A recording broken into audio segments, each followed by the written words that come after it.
right, generally the sensations in the body are not the issue.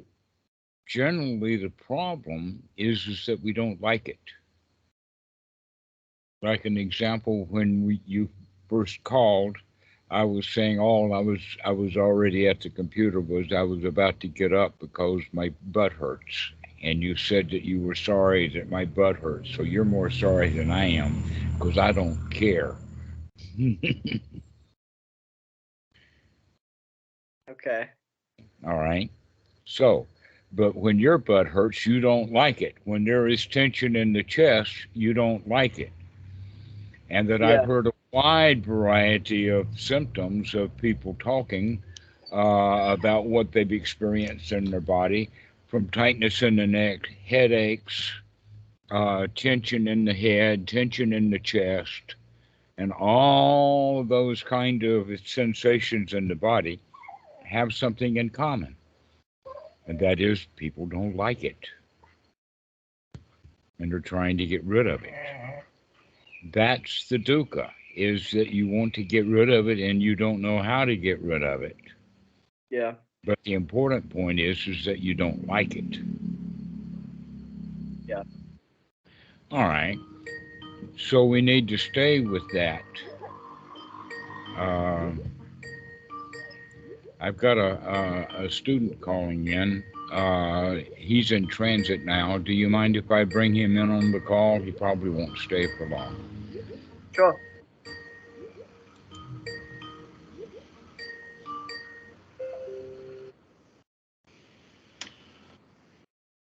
Hello there, Dhammarato, and hello, Tommy. Nice to meet you. Hi, Daniel. Nice to meet you. Nice to meet you.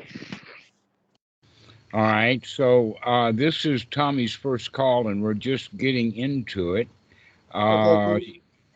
you can. Did you call for a particular question? I know that you had, or are you just hanging out? I have a couple of questions, but not related to the retreat, so I'll just tag along and Okay. yeah. All right. So what we're discussing now is bodily sensations that we don't like, and that's basically the issue. Is not the bodily sensations themselves, but the fact that we don't like it. I All think right. I've come to take these bodily sensations as a sign of some kind of long-term progress, which I think it's obviously a mistake to think that way, but I think I'm becoming goal-oriented when it comes to the bodily sensations. You broke up there. I think, in fact, we lost our signal. Can you repeat what you just said? Uh, I said that the bodily sensations have become almost like a goal to see how far I can reduce them or how I can get them to go away. Mm-hmm. So, in a way, they're still enemies Yeah. because you don't like it. I mean, that's what makes an enemy is that you don't like them. Mm. Okay. So, um, this is the big point about finding the positive, looking on the bright side of life, including dealing with things that we don't like that we call pain. We call it pain because we don't like it, right? So, this is what we actually have as a practice.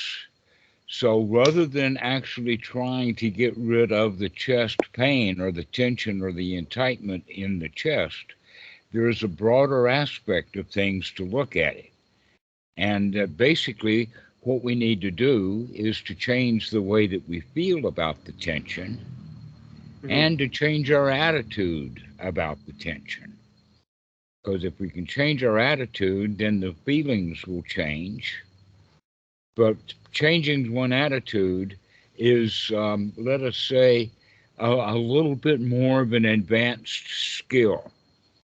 Hmm. So the place to start immediately is to play on feelings, to become aware of what your feelings are. And right now, we're smack dab in the middle of you don't like a particular sensation in the body.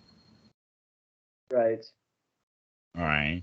And when we don't like something and we don't know what to do about it or things like that, then that adds in the ignorance. And here we are, slap dab in the middle of the second noble truth, and we don't even know it because we think the problem is the tension, to where, in fact, not liking the tension is the bigger issue. Yeah. It's funny. This is exactly what I had during my retreat. What you are describing. I had a lot of tension in my chest. I wanted to do something with it, and I was like, "This has to go away. Otherwise, I cannot breathe normally." And then I realized, oh, it's my attitude towards it. So Yeah. I changed that, and then it went away, and now I don't have any problem with it anymore. Well, the problem went away probably quicker than the sensations itself. And when the problems go away, we're not so uptight about all the problems that we've got. And then the tension goes away. That, in fact, not liking that tension keeps the tension going. Yeah. I've found that it's tempting, as I said before, it's tempting to try to push through the tension, to try and force it down, as it were. Uh-huh. Well, But here's then, a point. Here's a point about that. Anytime that you're trying to move an object that's hard to move, by putting pressure on it to move, we're actually increasing the tension. right. An Yes. example of that, somebody just sitting in the car with their foot not on the brake or anything, and the guys around them can push that car. But if the guy sitting in the driver's seat puts his foot on the brake, now the guys will push and the car doesn't move. What do they do now? Do they go around and check on the brake, or do they just push harder? Mm, mm. Mm-hmm. They would. Guys, Right. yeah, okay, so we're not using our wisdom. Yeah. We're Um. just working harder. We're pushing harder. Mhm. Okay, so now you can understand that that particular technique doesn't work. For sure. If I breathe, if I breathe within the confines of the tension, i.e., I allow the tension to just be there, and to sort of almost let me know when to switch to an out breath or switch to an in breath, because it's kind of pushing. It's kind of, in a sense, it's confining the breath. If I breathe within the confines of that tension, then I find that it loosens the tension more readily, more easily, I Okay, would say. And then what I find is that I'll sort of just pry from the chest, and that tension will then kind of be transmuted or released, or whatever you want to call okay. that. All right. Now, here's an important point that you just touched on, and that is that there is a deep, deep relationship between our breathing and tensions that we find in the body, especially in the chest area. Mm-hmm. But you've got the cause and effect kind of backwards. Okay. And what we're going to do instead is let the breathing control the tension rather than having the tension control when you're doing a breathing in and a breathing out. Mm. Okay. That in fact, as we're breathing in, we want to watch that tension for the end, because what we're actually going to be doing, this is something that's really an important quality of the teaching of the Buddha, is that we have to take control. So long as we are out of control in our lives, we feel victimized. And what we're going to be doing is changing that attitude over time from feeling victimized by the tension to becoming its master. Mm-hmm. And the way that we're going to be doing this is with the breathing.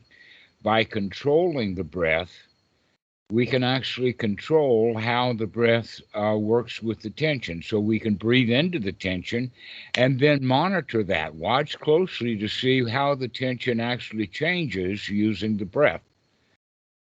And as Okay. we breathe out, we also recognize by watching how the tension changes. that the first thing that we're going to look for is as we're breathing in, the tension increases, and as we breathe out, the tension decreases. You've already touched on that when you said about your breathing, but now your breathing is being controlled by the tension. So when the breathing comes up, the tension reaches a certain level, and you say, okay, now it's time to breathe out. Yeah, that's how it All feels. right. But you're saying And it's the other so way around. I'm thinking about it the wrong way around. you're thinking about it the wrong way around, that in fact the winner's position is we're going to use the breathing to start manipulating and controlling the tension rather than having the tension set limits on our breathing.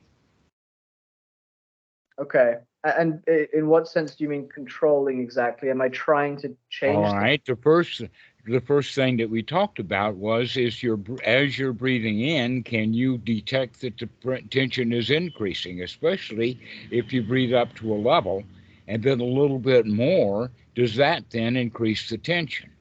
And then breathing a little bit out and then eventually a complete exhale, does that also nudge or control or touch the tension?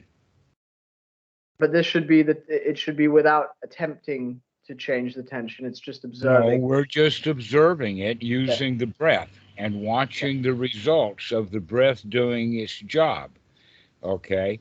And the other way to do it, or let us say a more complete part of the package, is what kind of thoughts are you having while you're working with the tension? Because the kind of thoughts that you are having is, oh no, there that tension is again, and it's limiting my breathing and all that kind of stuff. So the kind of thoughts that you have are also victim kind of thoughts, unwholesome, loser kind of thoughts about the tension. Guess what? You started doing that many years ago as a child, and that's the habit that we all have. Yeah. That we our primary, let's say, default position with anything new happens is I'm a victim to it. I don't know it. It may be dangerous or scary, and we have been doing that little two-step our whole lives.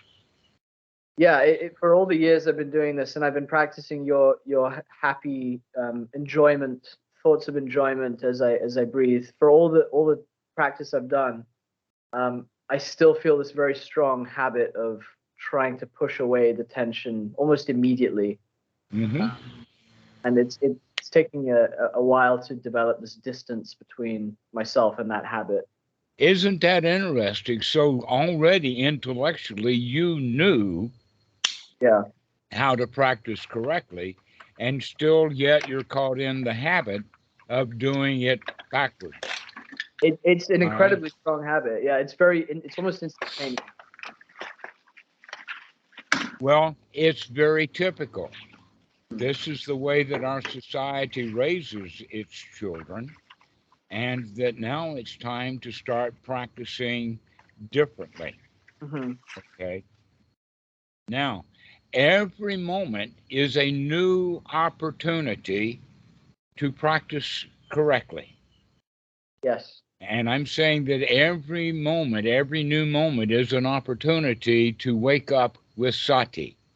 That's not exactly the same thing as using the word always. Okay, an example would be always look on the bright side of life. Life of Brian song, Monty Python, you know it, okay? Always look on the bright side of life actually means in this moment, can I remember to look on the bright side? Right. Okay, as opposed to, oh no, I wasn't looking on the bright side of life. Oh, I'm such a terrible meditator. Oh, I can't do this. Oh, my mind is a monkey mind. Oh, I don't even know why I'm trying. Okay, so we go right into the victimhood. And we have to recognize every time that we become a victim to our own mistakes. Right. Now is the top opportunity to change that around to become the master, the champion, the winner of our mistakes by noticing them openly, recognizing it, making note of it, And the Buddha's expression was, aha, I see you. Yes, I've been doing that since I've heard you teach that. All right. So, aha, I see you is when you're under the spell of and victimized to the tensions in the body because you don't like them. And to see the effect that my awareness and my mindset has on my reality instead of vice versa.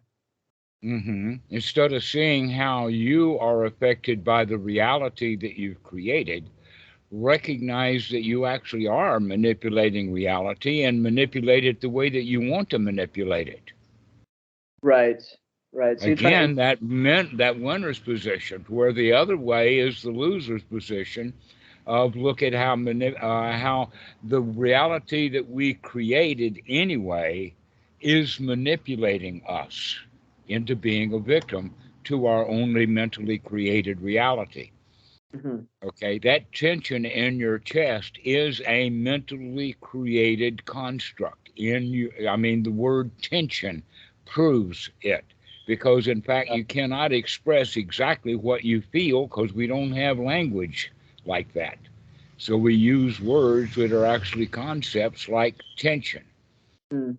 An engineering word, by the way. Yeah. All right. And by the way, the another word that's used for tension is resistance. Yeah, Like in a resistor. It's constantly tied to this emotional. I think it's grief or something. There's some kind of sadness. I think that it's connected to. All right. And that but that's still kind of a feeling that you're trying to conceptualize to me. Yeah. All right. And the point is that can we see what's really going on with the attitude of we've got this made. I can handle tension. I can handle an itch. I can handle being bitten by a bug. Okay. Try to contain That's basic. it. Actually, to make friends with it. Okay. There is a Simon Garfunkel song, The Sound of Silence. Normally, I think that most people have heard it. Hello, darkness, my old friend. I've come to talk with you again. Now, when I was a teenager, my image was of a kid like me with a guitar going into his bedroom, shutting the door and turning the lights off and playing Old Poor Me. All right. And the reality is that if we turn that around into the Buddha's concept, it's hello, my own darkness. Hello, my own ignorance. Hello, my own victimization of myself. Okay, that we begin to make friends with this stuff. Aha, I see you, Myra, is another way of expressing exactly what we're talking about, is to start to become friends with that, in this case, tension. And to become also friends with that part of you that doesn't like the tension, so that the two of them can become friends. I mean, do you want to be enemies with yourself and trying to fix things up all the time, or are you going to learn to be friends with yourself and relaxed and comfortable? Tension's optional. That's an I'm just. Sorry, you go. So during the retreats, I noticed that when I use "aha, I see you," like disappointment or dissatisfaction or whatever, that works quite well because it's mental. And tension, you can say it's mental as well, but I notice when I try to apply this to tension in the body, then it doesn't really work. So you don't use this on bodily sensations, do you? Well, actually, it's a matter of timing. And so we'll be a champion for a little while, and the tensions don't go away, and then we rip off that facade to recognize I really didn't like it anyway, and here it still is. Yeah.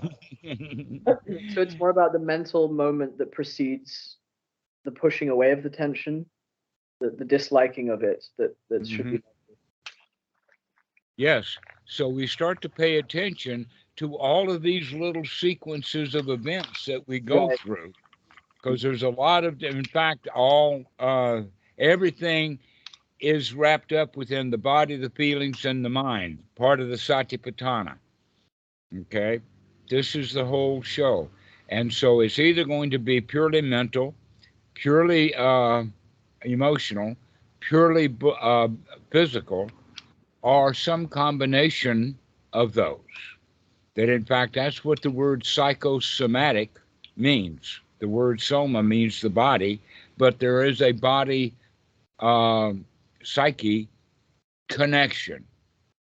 That in fact, that's written right in Dhanapanasati, mostly step 7 and 8, to see how we condition our feelings with our thoughts and how our feelings then recondition our mind. So you had a sensation in the body, and the sensation was in the chest, but instead of leaving at the level of sensation, you mentalized it into the word tension, and then you didn't like it, possibly because you labeled it as tension rather than actually do an investigation of whatever it is that's in the body that you didn't like a I little think bit, and now you didn't like it a lot. I think it's even worse than that. I think it's that I mentalize it into something that has to be, that is a sign of my progress if it's not there. So it's inversely proportional to my enlightenment, as it were. So it's even more conceptualized than that. Hmm. Exactly. Okay, so um, having that particular kind of goal is also problematic, Yeah. because in fact it's going to increase the very tension that you say, oh, you're not supposed to have that tension, you're trying to get enlightened here, boy. Okay, Yeah. and so that kind of makes it worse. The whole point about the problem with the word enlightenment, I mean, it's a really, really big issue, mostly because it's so ill defined. And because of that, people make out of the word whatever they want to make out of it, including some ideal state that will Yeah. never exist. Yeah. Yeah. Okay, and the real teaching of the Buddha has to do with coming to friendship with what's real. And Yeah. in this case, that uh, feeling in the body, that sensation in the body, is real. What's going to be your relationship with it? Mm. And right now, you don't like it, Hmm. okay? And you don't like it because that means that you're not enlightened and you don't want that, okay? So here all of that stuff comes in. And the whole point is that with that sensation in the chest, can you become satisfied that it's there? That's the trick, isn't it? Hmm. Can you become satisfied with it being there, in the sense of, can you play with it as a toy? That you can, in fact, learn to make it bigger. I know wait a minute, I don't want to make it bigger. Well, if you can't make it bigger, then you probably can't make it smaller. Hmm. So to play with it as a toy is the whole way of looking at it, because if you see that sensation in the body is merely a toy, then we can remove trigger words like pain and tension, because pain and tension are two trigger words, Yeah. as opposed to merely, I feel something. There is a sensation in the chest. And it responds to my breathing, not the other way And, around. and it will respond to the breathing, is that it's interrelated with the breathing. Yeah. And it's related to all kinds of things, including your attitude, the thoughts you're having, Yeah. the body posture, and other things like that all contribute. That this is actually a fairly sophisticated package. Yes. That's why we keep needing to look at it from various angles, so that we can see these interrelationships and interdependencies. Yes. that literally for our whole lives we have been talking ourselves into feeling bad and not know it. Yes. And so now it's time for you to intentionally, knowledgeably talk yourself into feeling good. Into being satisfied with the presence of the tension and Mm-hmm. And to become satisfied with the presence of the tension. Or another way of saying it, becoming satisfied with not getting what you want. yeah. Because you want the tension to go away. That's at the bottom line of it. But can I be satisfied with not getting what I want? Yeah, that's a tough one. Well, it's an early one. If you can't do that one, then doing the deeper stuff is going to be really hard. Okay. Okay, okay. So here's a quick introduction to Paticca Samuppada. Paticca Samuppada is the teaching of the Buddha about how the mind works, how it gets started, the causes and effects. That's what the word Paticca Samuppada means. It's translated as dependent origination. In other words, things that are happening have an origin. Okay, and pretty well late down the realm, way up it's out of 12 steps, we're talking about step 9 and 10, and maybe 7 and 8. Okay, so when we have a feeling, then that feeling, if it is ignorant, will put us in a state of wanting or desire. A desire to get rid of the tension or a desire to buy a car, they're all the same thing. We feel incomplete and unwhole because we don't get what we want. Somehow we're lost, we're messed up. Yeah.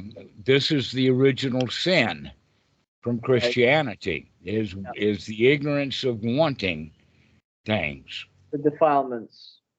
That's, well, actually, this is the slippery slope that leads us into the woeful state of being selfish. Right. I can't stand it. Here comes the I. The I comes into play, but the original sensation that was in the body was conscious. And then you have the situation of remembering that you don't like this. And so the sensation itself now is clouded with the memory that you don't like it. And so now the feeling arises that I actually don't like it. It's Because compound, like layers upon layers of not wanting. Mm-hmm. Yeah. And so the place to begin wisdom is at that point of contact. When the feelings arise, we have a choice about how we're going to feel. Okay? And that choice about how we're going to feel is actually the practice of anapanasati, to be able to get those choices up into our conscious level rather than leaving those choices at the subconscious level, which means that it's going to choose automatically the default. Yeah. So the sensations in the body that arise that you're calling tension have already got a past built with it. And the reality is that it's just a sensation in the body if you'll pay attention to it directly, rather than go down this in the sense of, oh, I don't like it, now I got to get rid of it. Oh, poor me, I'll never get enlightened if I keep having this tension. And now you're already in hell. Yeah. That's the dukkha. The dukkha is not getting what we want. Yes. And all we have to do is begin to start changing what we want. And the easiest way to do that is by recognizing you're not going to get what you want just because you want it. So we have to learn to be satisfied with not getting what we want. The next step is to start identifying, look at, I'm wanting this thing. I want to get rid of this thing because of the feelings. Let's step back a little bit and recognizing that just because I feel a certain way doesn't mean that I have to want something new. that in fact I can begin to change those feelings. So wisdom at the point of contact means that when an unhappy or negative feeling comes up, you have a choice to change the mind, to change that feeling or not. So This, notice the part of myself that doesn't want it, and then make friends with that. mm-hmm, In layers, it will kind of take away these feelings of not wanting. mm-hmm. Right. Now, if you'll reflect upon it, we are actually doing this. We're practicing the Buddha's Eightfold Noble Path. Mm-hmm. This is it, okay, is to wake up and look at what's going on, to wake up and remember that we have the ability to see it and to see it correctly. We don't have to keep seeing it the same old way and doing the same old way. We can wake up and look at it anew.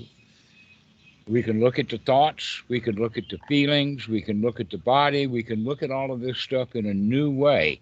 And that new way of looking also has to do with one's right effort.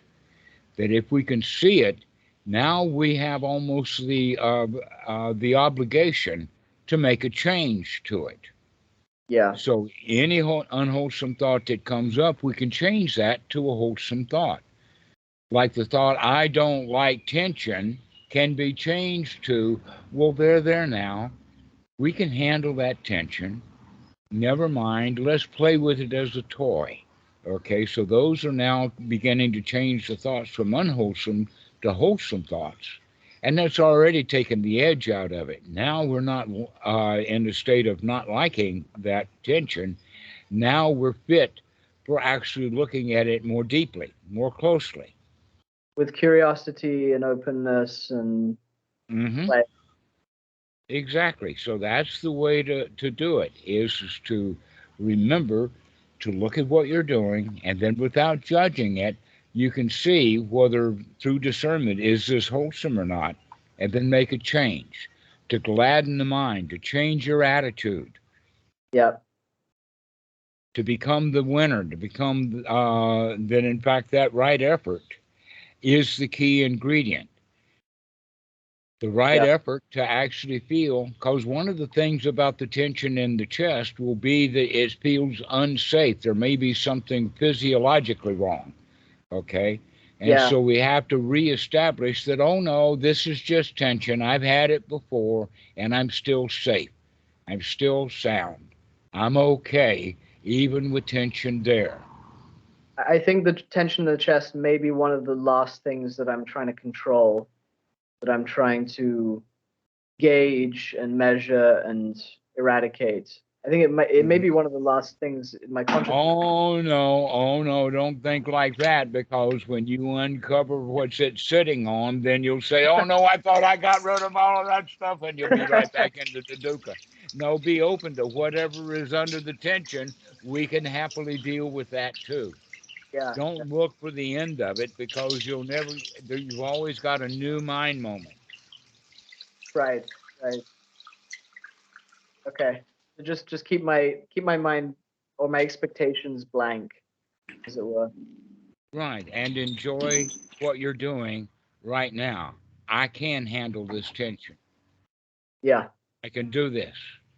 It's in fact, it's not tension, it's just sensation. That in fact, it's not just sensation, it's a chemical reaction. That there are specific chemicals involved with this, most likely adrenaline.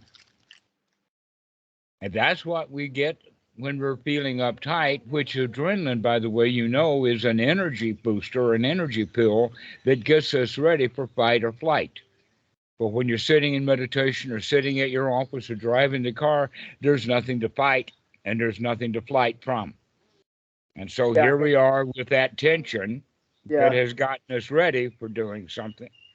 And so what we can do is to change that false alarm in the sense of really there's no reason to feel uptight and ready to fight. There's nothing there. Mm. There's some thought or some triggered and the tension is there. Down, boy. It's okay. Just like the dogs, you have to tell them to shut up. Okay. You don't hate the dogs because they're barking. If they did, you wouldn't have dogs. But we've got the dogs, and we love them dearly. But I can still tell them to shut up. Right. But the dog's not going to shut up just because I tell him to shut up. Not unless I chase him out into the yard. And that's not going to happen. So that whole point then about checking it out and seeing that that tension is there means that now we can, in fact, begin to play with it. And when we're breathing deeply, that actually changes the blood chemistry in the body. You see, one of the things about this whole state is that before the fight or flight, we normally goes into a freeze state. When we're in a freeze state, that means we're not breathing very well, which means that we're building up carbon dioxide and adding, in fact, we're making now the blood more acidic, which is also more tension and more anxiety and whatever like that that's adding to it. So by breathing well, and with the idea of breathing all of that stuff out, on the out breath, really relax in the sense of I am throwing all that garbage out.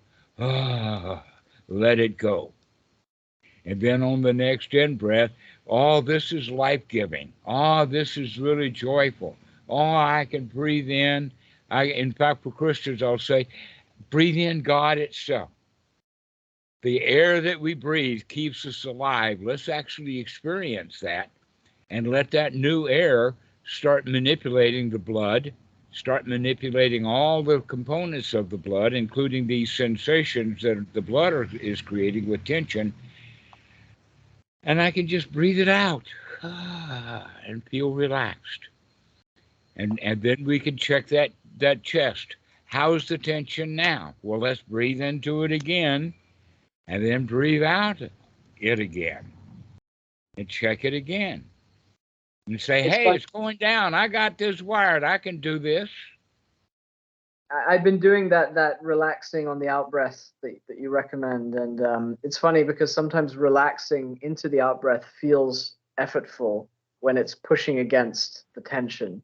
So it's a strange balance between the relaxing and the kind of innate tension in the chest. But you're giving the tension far too much power in that case.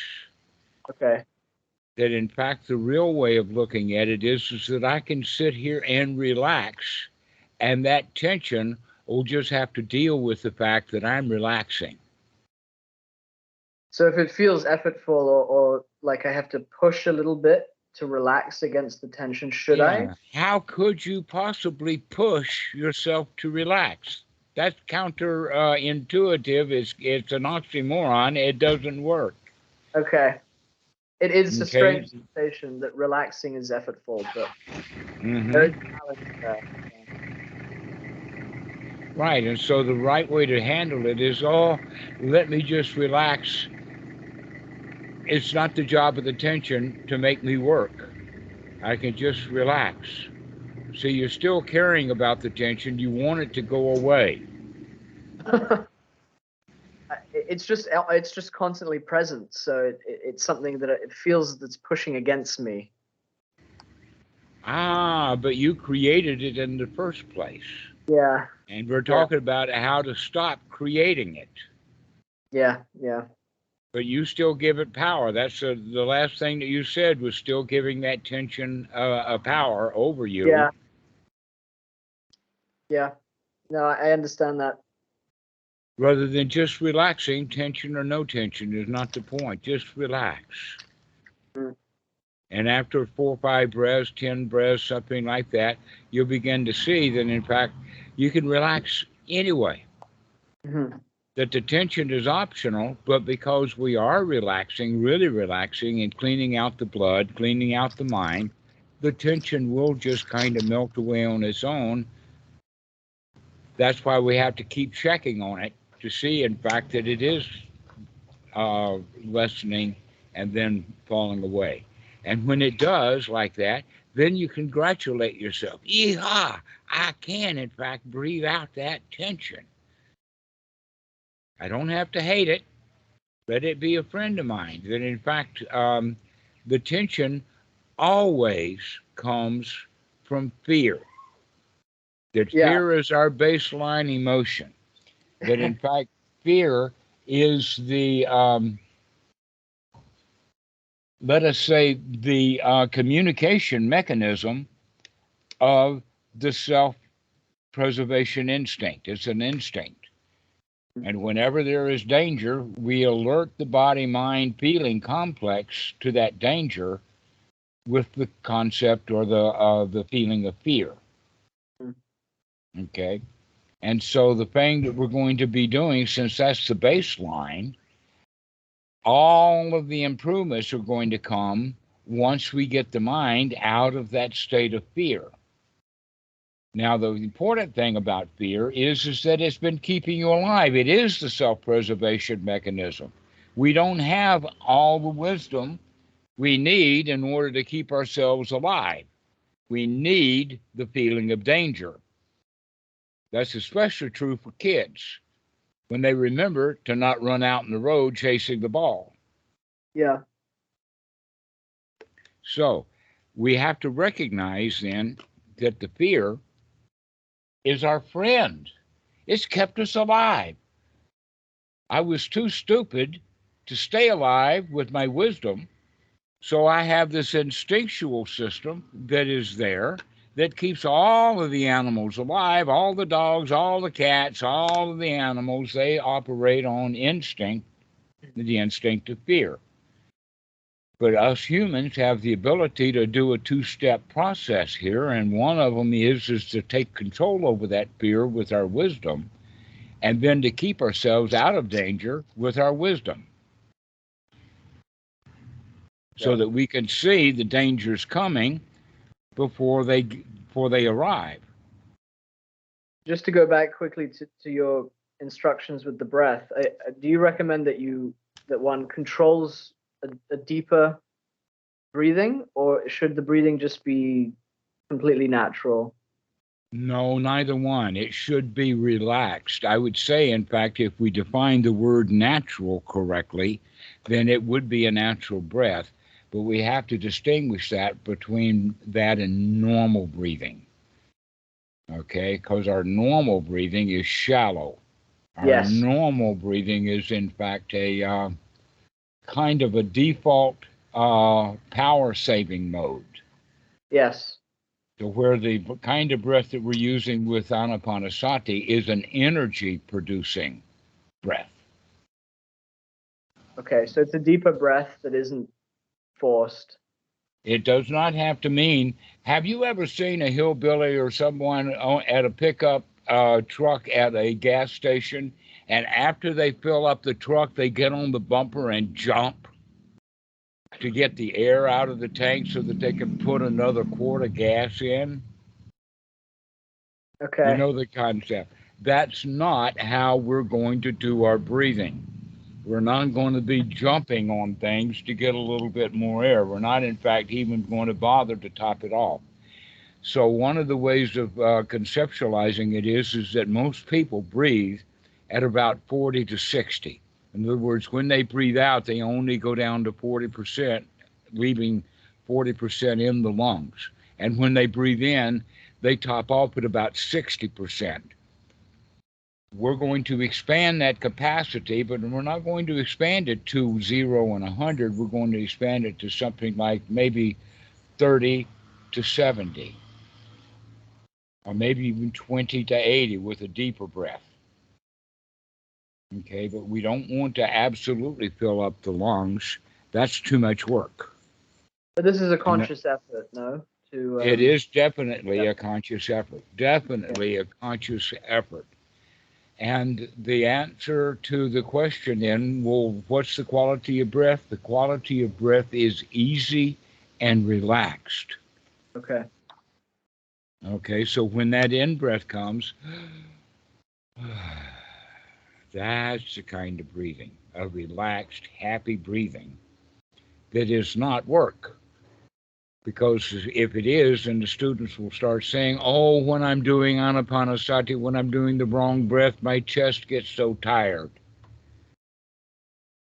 Well, in a way, that may be possible because they've only been doing the 60-40 breathing. So going to a 20-80 is, in fact, something new and is going to be exercising the lungs a little bit more.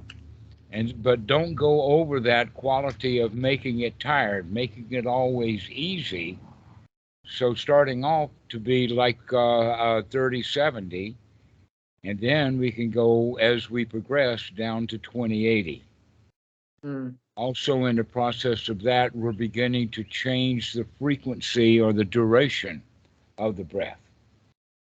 So, starting at about a 4-4-2, which would mean 4 on the in breath, 4 on the out breath, and after the out breath, wait to a count of 2, and then 4 on the in breath.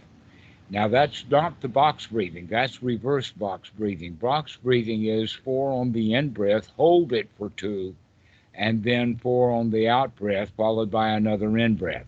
Okay, we're practicing it backwards from that because we're going to be using that time after the out breath to help control the mind. Okay, so in that 2 seconds, you are observing the mind and feeling your and the influence. body, And the body. including the feeling that the body is now asking for air again. So you're observing the bodily sensations and the mental sensations in that 2 seconds. Mm-hmm. And are you consciously trying to relax the body if you feel a tension in it in those 2 seconds? Absolutely, because that's in fact step 3 of Anapanasati, is to experience the whole body. Now, why would the Buddha have that as a step of Anapanasati, to experience the whole body? The answer is that's when we're going to find those tensions. That's when we're going to find what's not relaxed in the body, so that we can do step 4, which is to relax the body, to just relax into it. Yeah. Sorry, can I, one question. The box breathing, can you repeat what that was? So that is with a long pause between the breathing. Okay, the box breathing is that you hold the breath after the in breath. And reverse box breathing is that you hold the breath after the out breath. So that holding time is that you're breathing in and holding it while the air is in, and you're getting more and more oxygen that way. And then on the breathing out, that if we breathe it out and let it be out, that's more of a cleansing. You're coming down to the bottom of the breath and letting the lungs collect all that garbage so that on the next out breath, we can release that stuff. Yeah. Okay.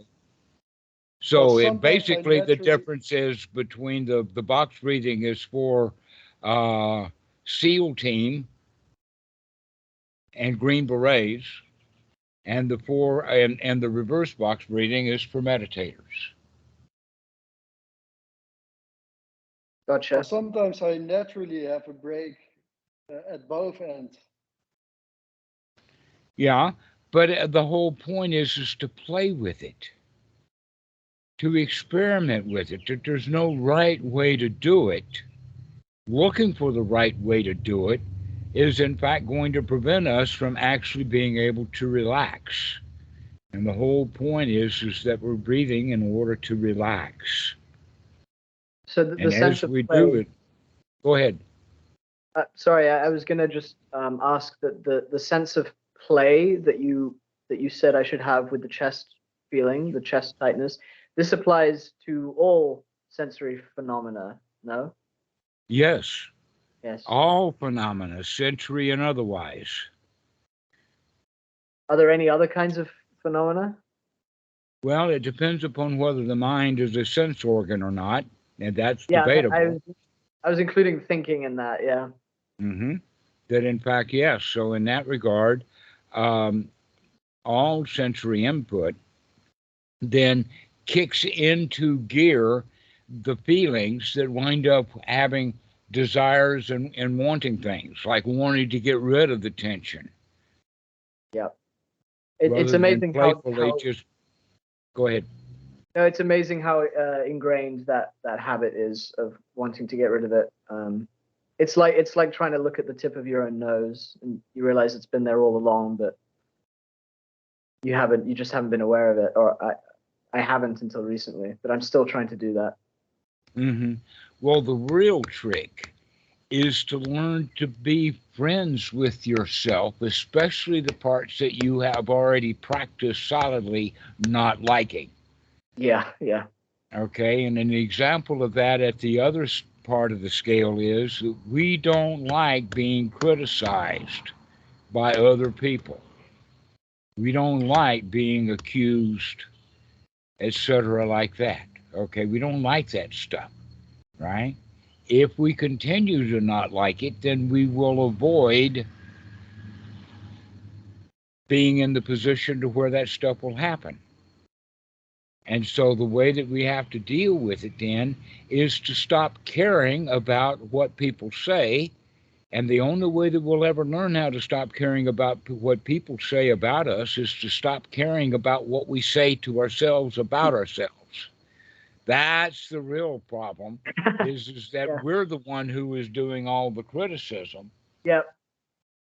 We're converting the input of them speaking to us into something that offends us. Okay. Now, when someone criticizes, when A criticizes B, there is someone there who identifies himself as B. He stands up and says, B, that's me. Hit Yeah. me. Yeah. And the criticism comes rolling right in. Okay. Yeah. But the arahant is going to say, when that criticism happens about B, the answer to that is B. Who's B? That's not me. And B it is a just concept in the mind of B. A. Right. B is the concept in the mind of A until Mr. B makes B a concept in B's mind. Yeah.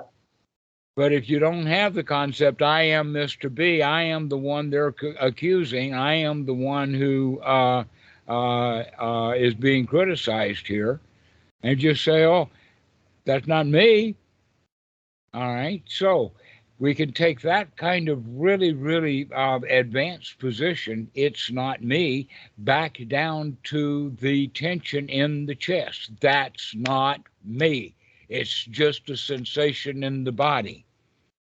Yeah, and I find it's very helpful when observing my sensory phenomena to notice that the fact that there is something rather than nothing, even if it's something I don't want, quote unquote, the fact that it's there is even that is something of a miracle, or it's incredible, or there's some beauty in all sensory phenomena, no matter the aversion or the attraction that I feel to it. That's exactly correct. And that's the right kind of attitude. Yeah, When I we feel have that that quite often. attitude, then we actually live in paradise. Yeah, yeah. But then So we the start fact, to criticize the paradise and we don't like it and we want to fix our paradise, and that's the normal state of mind. But yeah, you can change your attitude to where you're actually in paradise. I mean, yeah, you create your own reality. Why create a hell when we can create a paradise? totally, yeah. And the fact that these quite complicated neuroses can even arise is incredible and very interesting, actually. Yeah, people can create all kinds of hells. Yeah, but that's me trying to enjoy the hell for what it is Well, but instead of you've pushing already away. labeled it as a hell. Well, I thought you just did that. Well, that's the nature of the human mind is Yeah, that the human mind labels things as hell yeah, rather yeah, than labeling them as paradise. yeah. So I'm attempting to label all things as paradise simply for their by virtue of their being there. Yeah. And then we begin to enjoy our life. The very life that we were suffering under with all that tension now becomes a joy. That you can Yeah, become joyous about being alive. it's an That's what adventure. being in the present moment is all about, is wow, this is so nice. I'm in paradise. Yeah, And I so get we that. have to keep coming back to that. So that exhale, that's paradise. And Yep. allow yourself to get familiar with the fact that you're in paradise. That it's not the hell that you thought that you had created, Right. or that you created with your thoughts, rather. Right. By pushing it away. By pushing it away. Oh, this is hell. I got to get rid of it. Yep. And so, in that regard, being enlightened means that you're lightweight enough to not care about the garbage. Yep. And so you could just set it down. And now we're enlightened the second way. So there's two kinds of enlightenment. One is the enlightenment of the knowledge of waking up to see that you're carrying a burden. And then the second kind of enlightenment is to set that burden that you see down. Hmm. Okay, so when you see the tension, you can set it down as a burden by just saying, oh, it's just a sensation. Let me take a look at it. Let me play with it.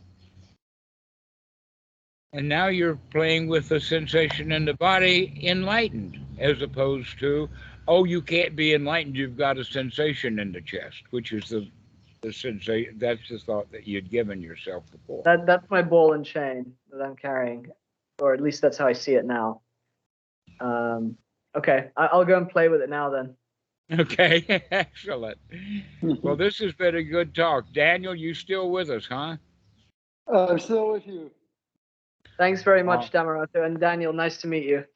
Yeah, nice to meet you, Tommy. I hope you guys have a good time. Yes, See Tommy, I you around. expect you to call me again so that we can continue with this. Thank you, Dhammarato. I will. Okay. Okay. Have a good day. Bye, guys. All right. Bye-bye. All right, bye-bye. So, Daniel, where are you now? You're still on Koh Samui, I suppose. No, I'm in Suratani in the Wat Suamok. But I'm not in the door. I'm at You're not in. Suamok, Uh-huh. but I'm not in the dormitory. I'm actually in the hotel next to the Yes, main I was temple. about to say, it looks like you're in the hotel. There's several around there. There's one next door and another one right across the street. Yeah, yeah. So The one across the street has Wi-Fi. oh, I'm not sure. I use mobile internet, but yeah, I did a pretty wrong thing. Like I went in there and yeah, I wanted to stay in the dormitory, but there was nothing to attach the mosquito nets with. So I thought, oh, might as well go to a hotel since it's really cheap anyway. Mm-hmm. So Okay. yeah, so So you yeah, it still was really have nice. 3 or 4 days before the retreat starts. Yeah, that's right. Okay. So a couple of days before the retreat starts, it would be good to move in because that's when people will start showing up. And it's good to make friends with the new students at the dorm before the retreat starts. I'm really big on making Yeah, friends.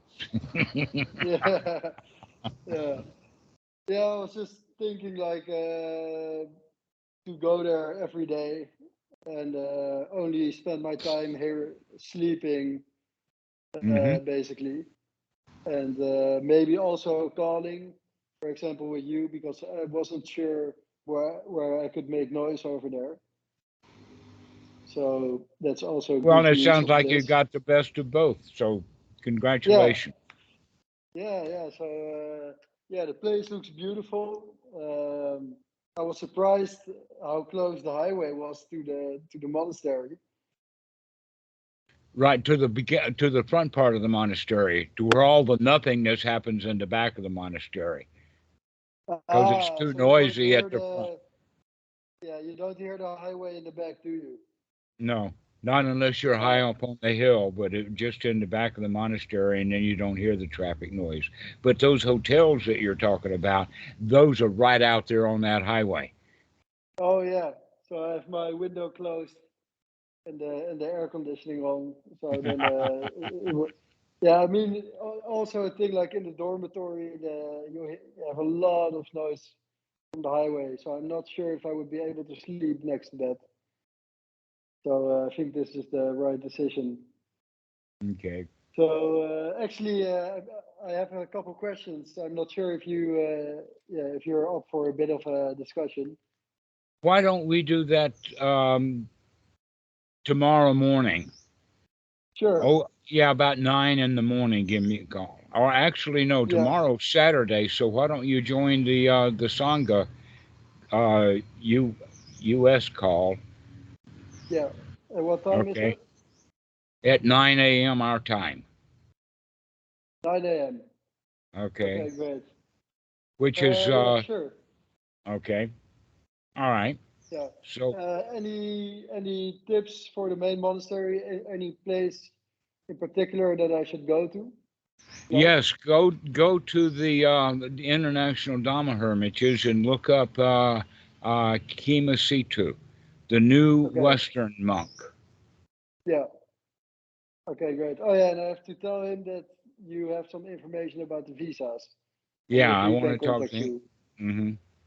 Okay, I'll do that. All right, great. Okay, great. All right. Talk to you tomorrow. All right, one last thing, and that is that Yeah. remember that I asked you to do a write up to put on our website about your Yeah. retreats experience. Okay, so go ahead and let it all hang out and say what happened at the Deepable One retreat. Okay, Put about I'll do that. okay It's about five. Yeah, about so you 500 wanted to to a say something? thousand words. Yeah, about 500 to a thousand words, a couple of pages like that. And then the next Yeah. one would be after you do the Swan Milk retreat, you can Yeah. do another paper. All right, very good. Great. Yeah. Okay. Nice talking to you, and we'll speak tomorrow. Yes, Daniel, we'll see you tomorrow. Thank you, Dhammarato. Okay, bye bye. Bye bye.